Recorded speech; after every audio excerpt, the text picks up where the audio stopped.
An injury prevention system, the people are represented by two separate yet equally important groups, the athlete who are injured and the healthcare provider who investigate and treat the injuries. These are the stories.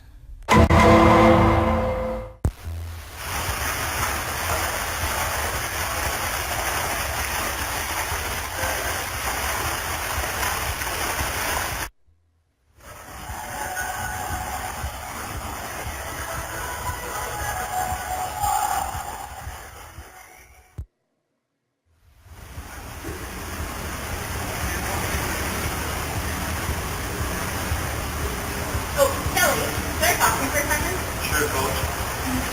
I was reviewing your results from the last meeting, and I noticed that you're getting significantly slower.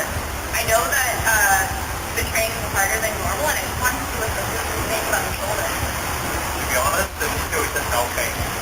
But I don't have time to worry about it because I don't want to be held down. Oh, I see. I know you're frustrated, but I think that you should consider the long-term consequences. If physio is not helping, it might be time to consider other options. I'll send you a video after practice by our team's medical staff, and I want you to let me know what you think. Sure, Coach.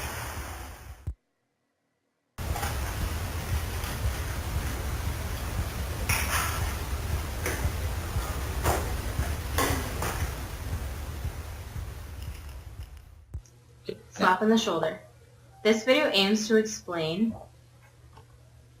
what is a SLAP lesion, the main mechanisms of SLAP lesions in swimmers, and the major factors when considering surgical intervention.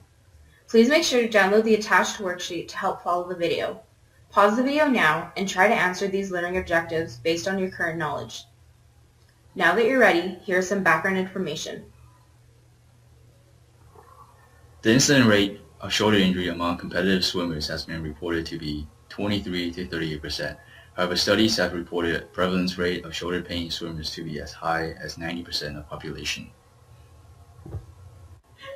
Elite swimmers complete approximately 2,500 overhead arm movements a day. Overuse injuries and irritation to the shoulder and surrounding structures can occur as a result. Supraspinatus tendinopathy, subacromial impingement, superior labral from anterior to posterior tears are the three most common shoulder injuries in swimmers. The term SLAP stands for superior labrum anterior and posterior. In a SLAP injury, the superior part of the glenoid labrum is injured to the front and back of the bicep brachii tendon attachment point. The injury can be classified into non-SLAP lesion if the injury doesn't involve the superior anterior and posterior region. And the classification can be further divided into stable and unstable lesions. The most common mechanism of SLAP tears is repetitive and forceful overhead movements consistent with an overuse mechanism. Consider the movements of butterfly. Due to the overhead movements of butterfly, the shoulder is highly susceptible to impingement syndromes. This is also relevant for freestyle and backstroke mechanics. Now consider the movements of breaststroke. Notice the stroke does not encompass overhead movements, which is likely the reason for a 50% lower rate of incidence among these athletes. Given the anatomical structure of the shoulder and the movements of butterfly, what structures do you think could potentially be affected by these loading movements? That's right. Impingement of the supraspinatus tendon and biceps brachii tendon have been suggested to contribute to the development of tendinopathy syndromes. These syndromes lead to altered mechanical properties of the joint and decreased elasticity of the tendon. But how are impinged structures related to SLAP lesion? Note the supraspinatus and biceps brachii muscles are part of the rotator cuff and therefore play an important part in shoulder stability. By increasing joint laxity, these movements are a risk factor in the incidence of SLAP tears. But how do we know when an athlete has a SLAP lesion? What are the symptoms? Although SLAP tears have been one of the causes of shoulder pain since the mid-1980s, symptoms of SLAP tears may not be so distinguishable. Even if they are, many can be masked by other diagnoses such as shoulder impingement, bicipital tendinitis, and acromioclavicular pain. However, instability, pain, and stiffness with overhead and behind the back motions can be some clear symptoms of SLAP lesions. Recurrent episodes of shoulder labral damage make abduction and external rotation difficult, resulting in an overall decrease in range of motion. There is potential popping, catching, and or grinding at the shoulder, with tenderness over the anterior aspect. Resisted biceps contractions would be painful. So how can we manage this injury?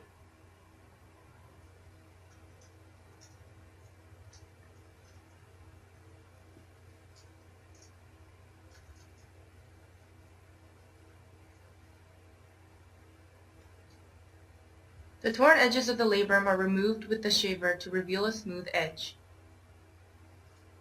A small hole is drilled into the bone just below the SLAP lesion. An anchor is placed into this hole. Attached to the anchor are two strong sutures. A guide suture is placed under the labrum to shuttle a suture limb under the labrum.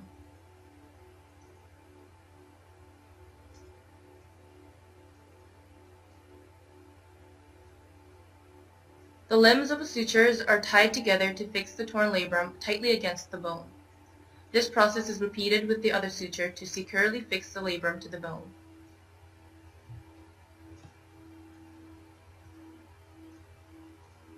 Now we will discuss the possible pros and cons of getting surgery and what happens if we don't. In a systematic study by Chang et al., the majority of 74% of all athlete subjects returned successfully to their pre-injury level of competition in their sports. In all studies, surgical patients have significantly improved their scores of ASES after the surgery and in their objective assessment of shoulder stability, strength, pain level, and range of motion. The American Shoulder and Elbow Surgeon's Shoulder Score, as known as ASES score, is an outcome reporting tool that assesses patients with all shoulder pathology. When it came to a subject post-surgery satisfaction, even higher portion of 87% reported excellent satisfaction with their arthroscopic surgical results. In one particular study conducted by Butler et al., the researchers concluded that patients with impingement are able to recover through rehabilitation alone, whereas patients with lateral injuries, including SLAP tear, require surgery. Possible negative surgical results include infection, surgical failure, and post-operative complications such as stiffness and laxity. Having an inadequate amount of post-surgery rehabilitation also increases risk of negative surgical results.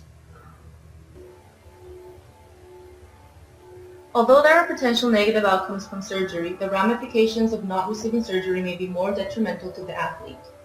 Athletes with severe labral injuries should consult a specialist and consider a surgical intervention. If left untreated, meaning neither conservative management nor surgical repair performed, symptoms may prolong or even worsen. This significantly affects swimmers as they rely heavily on overhead motion. Regardless of their lesion severity, shoulder range of motion will be compromised, as well as neuromuscular control, dynamic stability, proprioception, strength, power, and endurance. Pain and discomfort would persist. Now let's reconsider our learning objectives.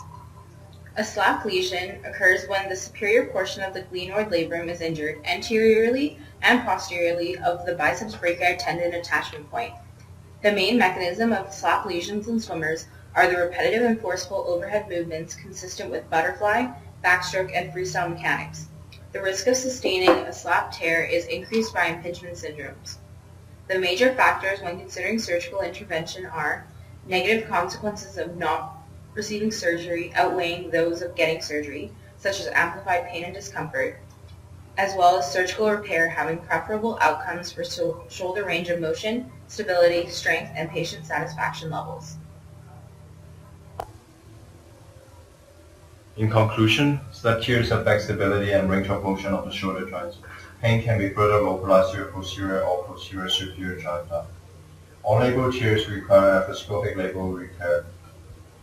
If neither conservative management nor surgery are performed, symptoms may worsen. Surgical repair also has preferable outcomes for shoulder range of motion, stability, strength, and patient satisfaction levels.